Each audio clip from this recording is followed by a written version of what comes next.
그 넷플릭스라는 조직이 피드백에 진짜 진심이에요. 근데 제가 그 중에서 가장 인상적이었던 게 뭐냐면 받았으면 그것을 수용할지 말지 네가 정해라.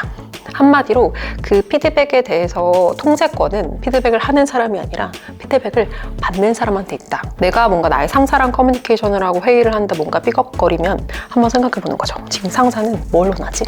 제가 이걸 꼭 이야기를 하고 싶었던 게 뭐냐면 직장 생활이든 뭐 어떤 생활이든 성공할 수 있는 그 누구도 의심하지 않는 하나의 방법이 있는데요. 이거는 뭐 제가 주창한 것은 아니고 굉장히 세계적인 석학들이 말하는 것인데요. 오늘 제가 또 옥석 같은 책을 하나 발견을 했는데 피드백이 아니라 피듣백입니다. 피할 수 없는 듣기 싫은 말을 100배 활용하는 방법의 줄임말로 피듣백인데, 사실 피드백을 들었을 때 어떻게 내가 반응을 하고 어떻게 이거를 나의 성장까지 연결할 수 있느냐, 이런 거에 대한 책을 써주신 이윤경 작가님을 모시고 직접 이야기를 나눠보려고 합니다. 그러면 오늘 이 피드백이라는 책은 어떻게 탄생하게 됐어요? 제 주변에는 개복치와는 되게 거리가 먼 사람들이 좀 많이 있었어요. 근데 그 중에서 한 사람은 되게 너무 신기하게 제가 보기에는 되게 무례한 피드백을 받았거든요. 근데 아무렇지도 않은 거예요. 그래서 제가 한 번은 야, 너는 어떻게 그렇게 무던할 수 있어? 왜 이렇게 강철 멘탈이야? 야, 진짜 좋겠다. 이렇게 했는데 그 친구의 답변이 너무 심플했어요. 만약에 나한테 해준 그 피드백이 사실이잖아? 그럼 땡큐지. 내가 고치면 되니까. 근데 만약에 사실이 아니잖아? 그럼 그런 거야. 사실이 아닌 걸로 확인됐으니까 오히려 좋은 거야. 이런 식으로 되게 사고 회로를 간단하게 하면서 되게 유용한 피드백들을 쏙쏙 흡수해서 자기 걸로 만들더라고요. 근데 그 순간 부럽다. 그럼 내가 이렇게 타고났든 아니면 후천적으로든 그런 식으로 피드백을 수용하는 귀가 되게 멋진 사람들을 한번 연구해보자 라고 생각했던 것이 이 책이 나오게 된 계기였습니다. 그럼 수많은 주변에 있는 작가님의 사람들, 같이 일하던 동료나 뭐 선후배 이런 분들의 사례들이 담겨있는 책이라고도 할 수 있을까요? 맞습니다. 여러분들이 시청하시는 분들을 위해서 좀 준비한 스케치북이 하나 있는데 이거 한번 보면서 같이 이야기를 할까요? 좋습니다. 짠! 이렇게 한번 준비를 해봤는데요. 왜냐면 저도 유튜브 엄청 하루에 한 3시간씩 보지만 중간중간에 뭔가 좀 이런 아날로그 같은 게 있으면 그래도 좀 이해가 쉽더라고요. 그래서 직접 제가 그리셨나요? 저 말고 저의 충실한 비서인 GPT가 그려주셨습니다. 보라님은 만약에 내가 누군가에게서 약간 이렇게 교정적 피드백을 받았어요. 근데 그때 나는 솔직히 이런 상황은 조금 아직도 좀 잔상이 남았을 정도로 좀 힘들었어 했던 경험이 있으신가요? 이 책은 이런 책입니다 이렇게 소개를 하는 어떤 라디오 코너를 하고 있었는데, 그 듣는 사람들, 청취자의 피드백 중에 이거 다른 데서 들었던 소개도 다 비슷비슷한데 같은 책에 대해서 되게 쉽게 한다, 복붙한 거 아니야? 약간 이런 피드백을 들었을 때 저는 되게 준비를 열심히 하고 책을 읽고 다른 걸 듣고 이제 베낀 게 아닌데 그 피드백을 듣고 좀 고민을 많이 하게 됐었습니다. 근데 되게 속상하셨을 것 같은데 이렇게 고민을 하게 되었다라는 식으로 결론을 낸 게 되게 성숙하다라는 느낌이 들었는데 저는 되게 성숙하지 않았던 사람으로서 만약에 제가 이런 상황에서 그 말을 듣는 사람이었으면 뭐야 제대로 알지도 못하면서 이런 식으로 반응을 했었을 것 같아요. 저 같았으면 좀 그런 모습을 보였을 것 같은데, 만약에 내가 어떤 피드백을 들었을 때마다 예를 들어서 표정이 막 싸게 이렇게 식는다든지 아니면 눈빛이 막 이런 식으로 보인다든지 사람이 인지할 수 있는 뭔가 그런 불편한 기색을 보이는 것 자체가 좀 나의 고민이다. 왜냐면 그게 자기에게 좋은 브랜드가 될 리는 없으니까요. 그런 상황에서 제가 키우고자 노력했던 힘은요, 통제력이라는 개념이에요. 그 넷플릭스라는 조직이 피드백에 진짜 진심이에요. 그래서 그 피드백과 관련되어서 4가지 원칙을 세워놓은 게 있어요. 뭐 예를 들어 뭐 받았으면 뭐 고맙다고 해라, 뭐 이런 게 있는데, 제가 그 중에서 가장 인상적이었던 게 뭐냐면 받았으면 그것을 수용할지 말지 네가 정해라. 이건 거예요. 한마디로 그 피드백에 대해서 통제권은 던지는 사람, 피드백을 하는 사람이 아니라 피드백을 받는 사람한테 있다 라는 느낌인 거예요. 근데 내가 피드백에 되게 흔들리고 힘들어하는 이유는 뭐냐면 그 사람이 나한테 말한 것이 그냥 그것 그대로 굳어진다. 그 사람이 말한 것이 내가 되어버린다라고 하는 불안감 때문이거든요. 네. 예를 들어서 아까 좀 마음이 아프셨던 피드백 중에 하나가 그거 복붙 아니야? 네. 라고 한다 그랬을 때 이거를 평가라고 받아들였으면 뭔가 내가 누군가한테 이렇게 평가를 하는데 그 사람이 무슨 권리가 있어서 나를 이렇게 잘 알지도 못하는데 이렇게 평가를 해라고 생각할 수도 있겠고 피드백이라고 했을 때는 그 사람이 던진 공을 내가 받아야 된다라는 개념. 내가 이걸 다 뭔가 수용하고 뭔가 이것을 다 내 것으로 흡수하고 다 경청해야 돼라고 하는 개념 때문에 힘들었을 수도 있겠다는 생각이 들었어요. 그래서 첫 번째, 내가 뭔가 이 표정 관리에 있어서 내가 조금 더 괜찮은 브랜드가 되기 위해서는 통제력이라고 하는 것을 키워야 된다라는 생각이 들었는데 한마디로 그 상황에 대해서 그냥 내가 그냥 마냥 있는 것이 아니라 그냥 마냥 싫어 싫어 이렇게 하고 있는 게 아니라 내가 이 상황에서 어떻게 주도권을 갖고 행사할 것인지에 대해서 미리 시뮬레이션을 해보는 거죠. 만약에 누군가가 저한테 좀 부정적인 피드백을 했어요. 근데 거기에 대해서 저는 무조건적으로 뭐라고 대답을 하게끔 스스로 프로그램을 해놨냐면요. 일단 너무 감사합니다. 제가 주신 의견 면밀히 검토해보고 의견 드리겠습니다. 라고 매뉴얼이 만들어져 있을 때 그 상황에서 이게 튀어나갈 수 있는 거예요. 내가 이해하기 어렵거나 좀 감정이 태도가 되어서 나갔을 때 되게 후회스러울 것 같으면 그 상황에서는 내가 이런 인풋, 나 이런 아웃풋 이렇게 좀 약간 자동 반사로 나갈 수 있는 매뉴얼을 만들어 놓으면 최소한 쟤 되게 감정적이네, 쟤 되게 스스로 컨트롤 못하네 라는 식의 말은 듣지 않을 수 있어요. 나중에 좀 생각해보고 이걸 수용할지 말지를 결정을 했더라도 그 시간을 버는 멘트를 만들어 놓은 거죠. 피드백을 하는 사람의 방어 기제를 낮출 수 있는 것이 내 의견을 저 사람이 그래도 뭔가 면밀히 검토를 한다고 이런 식의 느낌인 것 같아요. 그래서 첫 번째는 일단 이 자동 반사 코드를 나만의 버전 그리고 내 입에 붙은 버전으로 약간 암기해 놓는다. 그러니까 첫 번째 버전이 될 것 같고요. 다음 고민은 기억하실지 모르겠지만 바로 요거예요. 이런 생각해보지 않으셨나요? 쟤 왜 이렇게 날 싫어해? 왜 나를 싫어해서 왜 이렇게 나를 까지? 라는 식으로 생각을 하는 게 저는 인간이라면 누구나 당연한 것 같아요. 한번 생각해 볼까요? 만약에 보라님의 동료가 저 보라님이랑 일하는 거 숨 막혀요. 어떨 것 같으세요? 심장이 덜컹할 것 같은데요. 그리고 어떤 말 해줄 것 같으세요? 왜? 왜 그렇게 생각해? 내가 그렇게 싫어? 뭐 이런 생각을 하게 될 것 같은데 제가 왜 그 장면이 너무 인상적이었냐면 저도 이런 말을 들어봤거든요. 저희 팀원 중에 한 명이 저한테 정확히 같은 워딩은 아니었지만 팀장님이랑 있으면 약간 일하면 너무 약간 숨이 조여온다라는 표현이 더 심한가요? 근데 그런 표현을 할 법했어요. 왜냐하면 제가 너무 막 일에 좀 너무 이제 몰입하다 보니까 팀원들을 배려하지 못한 상황들이 많았었고 근데 그때는 이제 그 상황이 되게 뭐야 내가 그렇게 싫어? 나한테 그렇게 왜 그렇게 말을 할 정도로 나를 그렇게 감정적으로 싫어해? 라는 생각을 했었던 것 같아요. 제가 그 시간을 지금은 되게 다르게 해석할 수 있거든요. 그 비폭력 대화라고 하는 개념에서 보면요. 이 말은 부탁이에요. 즐거움을 갖고 일하고 싶은데 이런 상황에서는 그런 게 도저히 안 되고 있어서 나 좀 그렇게 일하고 싶어요 라고 하는 메시지라는 것을 이젠 알아요. 다 부탁으로 번역해보기 시작했어요. 예를 들어서 이따가도 좀 이야기가 나오겠지만 이때 이 말을 했던 사람은 그 사람도 인지하지 못했을 수 있지만 나한테 이런 부탁을 하고 싶었던 거구나. 다만 그 방식이 되게 서툴었던 거예요. 제가 이걸 꼭 이야기를 하고 싶었던 게 뭐냐면 직장 생활이든 뭐 어떤 생활이든 성공할 수 있는 그리고 본인의 가치가 높아질 수 있는 되게 그 누구도 의심하지 않는 하나의 방법이 있는데요. 이거는 뭐 제가 주창한 것은 아니고 굉장히 세계적인 석학들이 말하는 것인데요. 이 한 줄입니다. What do you want?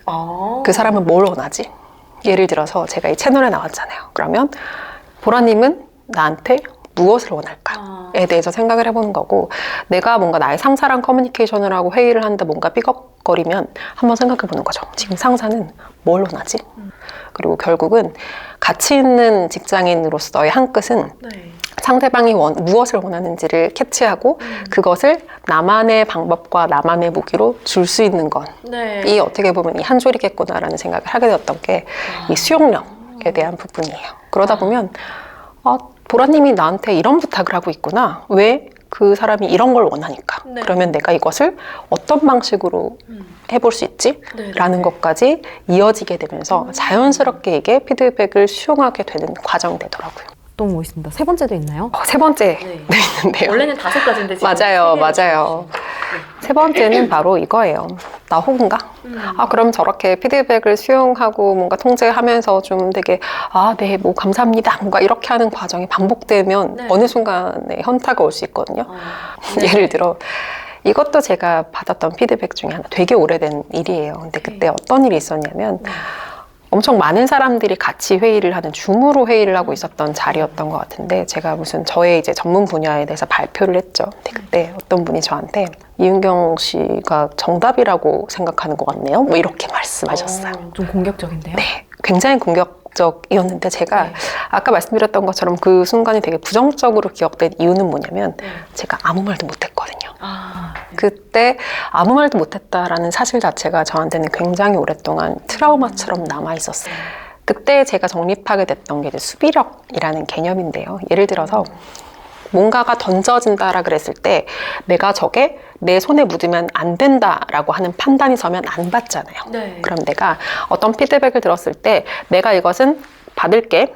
근데 어떤 피드백은 받지 않을게 네. 라고 결정할 수 있는 나만의 기준이 있어야 되는데 제가 딱 뒤돌아봤을 때 때로는 어떤 피드백은 내가 되게 해가 됐다라고 생각했었는데 득이 됐었고 되게 득이 된다라고 생각했었지만 해가 됐었던 경우도 있었어요. 근데 네. 그때마다 저는 기준은 없었던 것 같아요. 그냥 내가 그 사람이랑 좀 친하면 잘 듣고 좀 잘 모르거나 좀 아니면 저 왜 저래? 뭔가 이런 식으로 했던 것 같은데 지금은 더 이상 그러면 안 되는 거죠.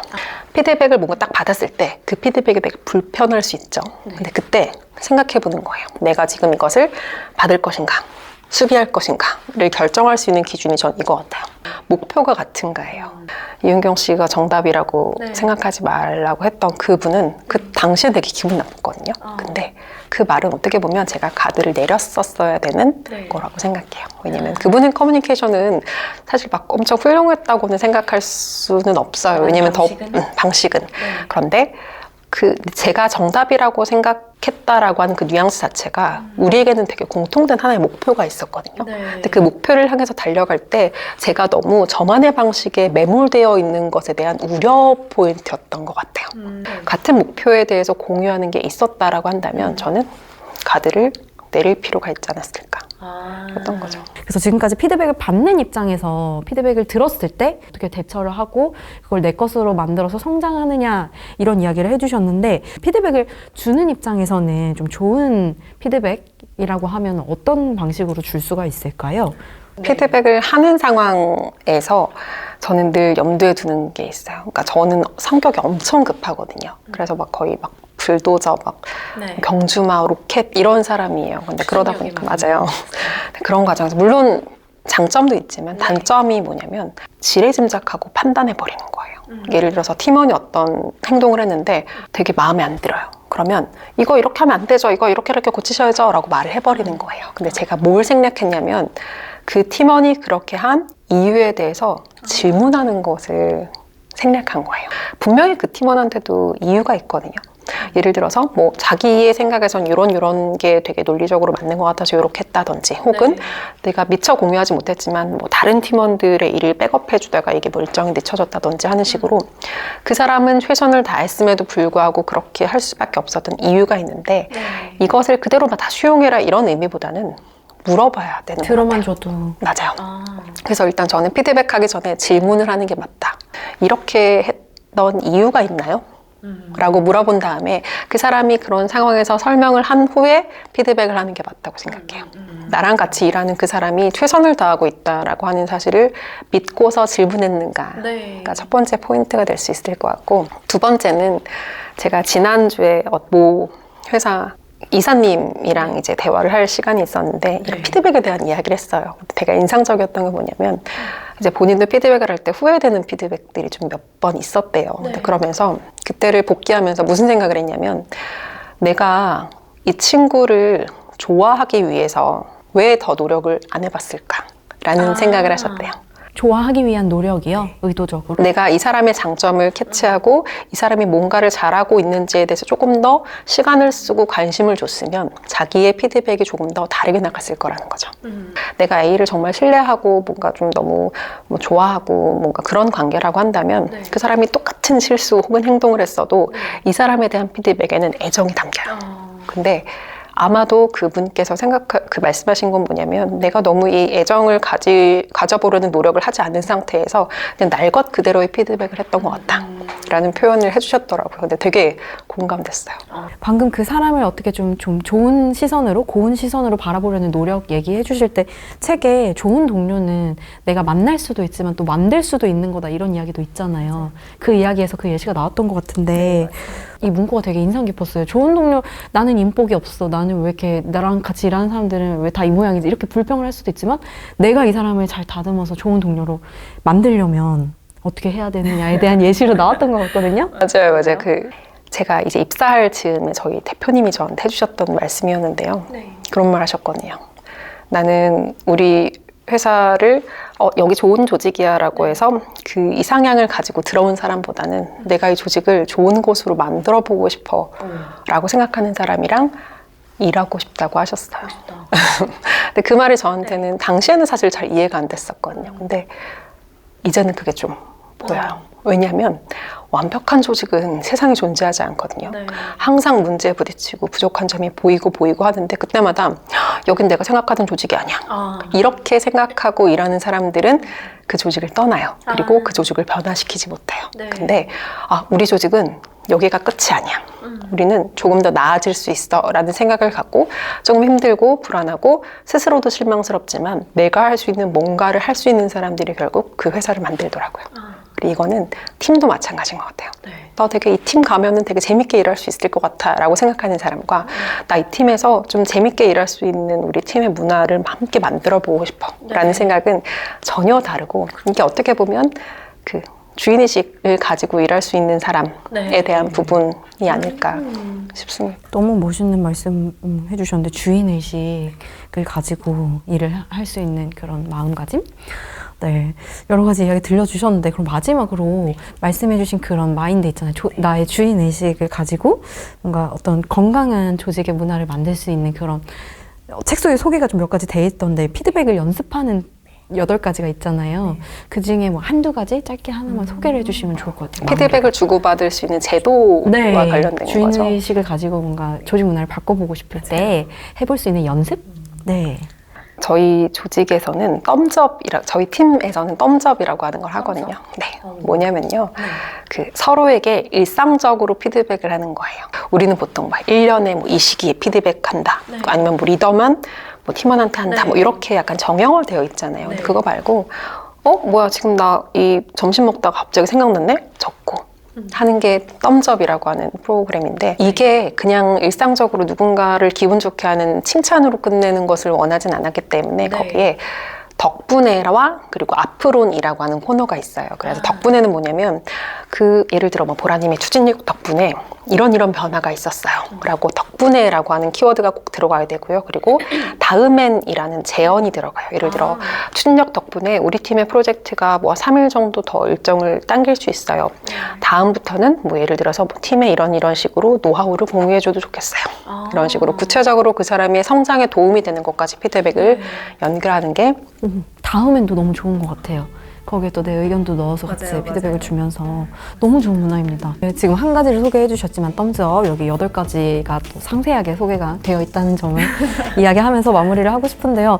작가님께서도 마무리로 한 말씀 보시는 분들한테 한마디 해주시죠. 사실 이 책도 되게 좋은 동기부여가 되겠지만 저는 여러분들께 더 힘센 동기부여는 사람이라고 생각을 하거든요. 그래서 요 뒷페이지에 무슨 내용이냐면요.